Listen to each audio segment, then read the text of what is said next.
What's up YouTube? Brian here, back again with another video, and today we're going to be talking a little bit more about this particular gem of a rod, the Daiwa Steez AGS Bottom Contact 2. Kind of an update review because I've had this rod for a better part of a year and I've really been using the crap out of it. But first, a housekeeping note, we're about to hit 6,000 subs on this channel, which is just crazy. I don't like begging for subscribers because honestly, as far as YouTube is concerned, subscribers don't mean that much. It's more about views and how long people watch and the engagement and all that stuff. But the fact that I just started making these videos down in my basement like a couple of years ago just for fun, and the fact that it's almost at 6,000 subs is just mind-blowing to me. I am not a high-level angler. I'm not a expert on any of this stuff. I'm just an enthusiast. I'm just a gear nerd. I just like making content to make content because it's the internet. You can just do whatever you want, right? Make stuff. It doesn't really matter. But I'm not, for me, who's really kind of a nobody, and I still consider myself a nobody. Thank you. I just want to say thanks to all the people who reach out and communicate with me on Instagram and leave comments and interact with all these videos. So shout out to my fellow gear nerds for supporting this channel for so long. I very, very much appreciate it. Thank you. So that being said, this rod is amazing. Now, I've already done a video on this rod. I'm going to leave a card up right here. And I kind of dived in when I owned the previous version of this rod, the Steez Bottom Contact, the old AGS Steez, pretty cool rod. Then they came out with the Bottom Contact 2 on the new AGS platform. I already did, in the other video, I talked about all the differences between this rod and the old rod. So this rod is just more of a, hey, now that I've had this rod for like the better part of a year, what am I doing with it? Where is it falling into my arsenal? And what are my overall impressions of this rod? So first off, the number one thing about this rod is it has become my number one Texas rig rod for creature baits. So I throw a lot of creature baits. I love like the Rage Bug, various craws, the D-Bomb, just whatever creature bait I'm testing or want to play with. This rod is the rod that always comes out. Sometimes I peg, sometimes I don't peg. I always run a ringed hook. So, this right here is the EWG Superline Gamagatu ringed hook. The HD hook from BMC is also really good. The reason is this rod is just a phenomenal grass fishing rod. So if you live in a lake that's got milfoil, coontail, eelgrass, just any kind of vegetation that you're flipping and working a lot of cover, whether it's shallow or deep. Like I fish a lot of grass in like 10 to 20 feet with this rod, and it is so good because it's a 7.5 medium heavy plus. So it's kind of like medium heavy, but leans into heavy. I think the lure rating on this thing is 1.25 ounces. So you can throw pretty stout tackle and weights with this thing. I'm usually flipping a quarter. So I kind of start with a 1/4 ounce on the Texas rig and I'll go up and down from there. Sometimes I go lighter if the grass is not super sparse or I'm a little shallower. If I'm going a little deeper, I go to a 1/4. Maybe I'll even go up to like a 3/8 or something. But my point is, this rod is incredibly sensitive. Because it's long and it's 7.5, it makes nice long casts. And the best thing about this rod is when you hook or get a bite on a fish and you set the hook, that fish is coming out of the grass pretty much 100% of the time. Like rarely lose fish. And that is because this thing has a pretty, it's not as stiff as this rod. This is the, we'll talk about this one in a second. This is a rod I picked up recently to kind of compare against this one. This is the NRX 894C. So it's the heavy rod. And I think a lot of DNA is kind of similar between these two rods. I think this rod is really the Daiwa competitor to the 894C and the NRX. But the tip on this thing, I'm going to show you guys a video. The tip on this thing, when you feel it and you pick it up in the store, it feels like a traditional fast tip. Like, hey, this is like a proper jig and worm rod. If you notice, the bend doesn't go very far down the blank when you do this. But let me show you a video because when you hook a fish, I want to show this. This is why I love this rod. So here, we're going to jump over to the laptop. This is me dragging a football jig, and this actually isn't a bass. This is a walleye catch. But the point is you're going to see the action on this rod. So let me fire this up. Let me pause it. See if I can get it on in frame. So if you notice here, look how far this bends down. This goes down to about the second to bottom guide. So like pretty far down the blank, When you set a hook, and this was only about an 18-inch walleye. This wasn't like a giant walleye. It was maybe like 16 to 18-inch walleye. When you set a hook, this rod has a lot of give for like a medium heavy, and it fights fish fantastically. Here, we'll watch the rest of this, but man, you can see, so just look at that bend. When you're pulling into that fish and that fish is running, this rod has a ton of give. So you can use heavier line. You can use, like, I use 15 to 18 pound fluorocarbon in this thing. You can even run 20 pound if you want. Definitely use braid. But man, it has got a deep parabolic bend when you set the hook on a fish. And that is great for grass fishing. Here, let's see. I'll land this walleye. He did go back in the lake. We did not eat this guy. He was in the slot on this particular lake, so I couldn't keep him anyways.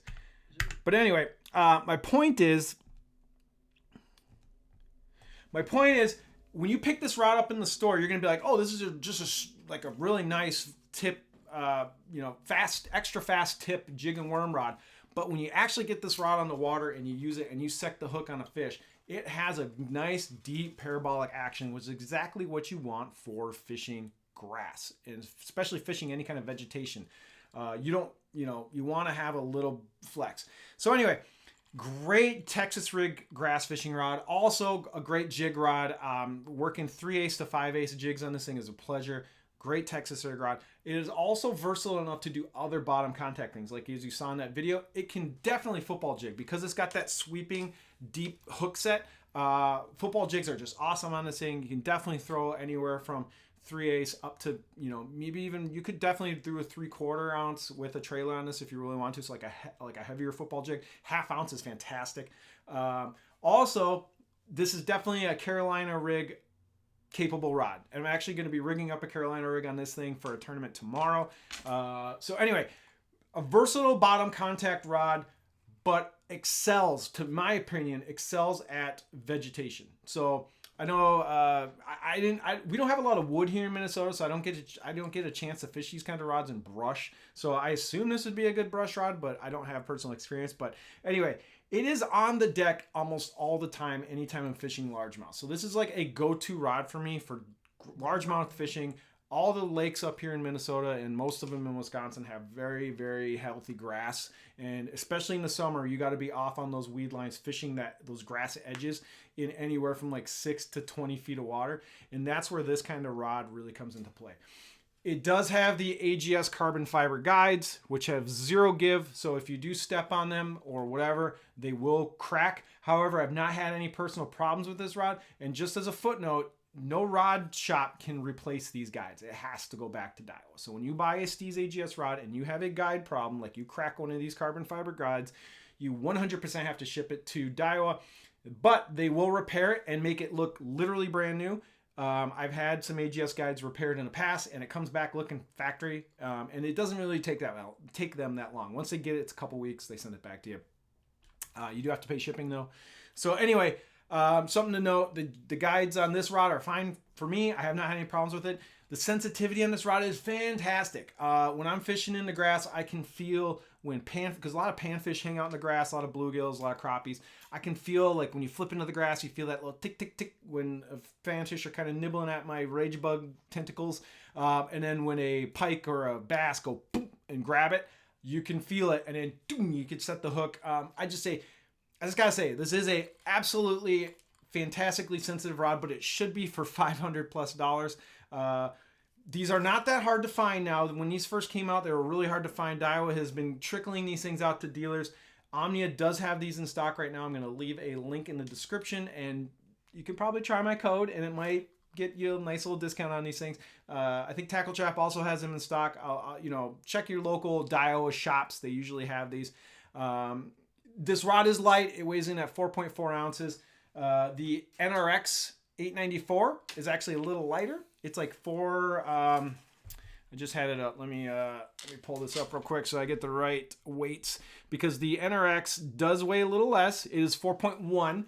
So, in hand, these things do not really feel any different whatsoever. I'm going to be having a review coming out of the 894, hopefully by the end of the season. I just got this rod, so I have only about a month or two to really put this thing to the paces on largemouth fishing. before winter. So we're in August right now. So I'm going to try and really use the crap out of the 894 so I can do a really good review before the end of the season. I'm going to be kind of doing a rod off. Like we're going to compare the 894 to the Steez Bottom Contact 2. So far with the 894, and the one time I've had it out, I'm throwing a 1/2 ounce jig on it. It is faster. And when you do the carpet bend test on both of these rods, the tip on the 894 is definitely more of that traditional medium heavy. Doesn't quite have the parabolic bend that the Steez AGS has. Not that that's a negative, but that's just kind of a thing NRX is, you know, known for, is having those really extra fast tips. So anyway, that being said, I hope this helps. If you're looking for like a really fantastic bougie high-end vegetation rod, Carolina rig rod, dragon football jig rod, just any kind of stuff where you really need high sensitivity, big thunderous hook sets, and versatility, the Steez AGS Bottom Contact is absolutely a gem of a rod. I haven't tried all the AGS rods. I don't know if this is like the best rod in the lineup or anything. I'm sure there's a lot of good rods in the lineup, but this rod is become a go-to for me. I have this thing out on the deck all the time. It's definitely one of my like top 5 rods that I own, period. It ain't going anywhere. I've formed a very good relationship with this rod. It's caught me a lot of fish. I'm running the Steez A on it because, you know, Steez and Steez, I mean, just looks cool. You know, got to have that Steez combo, right? And I'm running 15-pound Seaguar Invisics on this rod at the moment. So anyway, I hope that helps. I hope you Steez fans and your Daiwa fans check this video out, hit like and subscribe. You know, this is really the pinnacle of Daiwa's engineering at the moment, and they knocked it out of the park with this rod. I'm a big fan of it, as you can tell. So like I said, thank you for all the subs. Thank you for all the views. Thanks for all the comments. Thanks for following me on Instagram. Just thank you overall to the Gear Snob community. I'm really appreciative of it. And until the next video, we'll see you soon. Take it easy.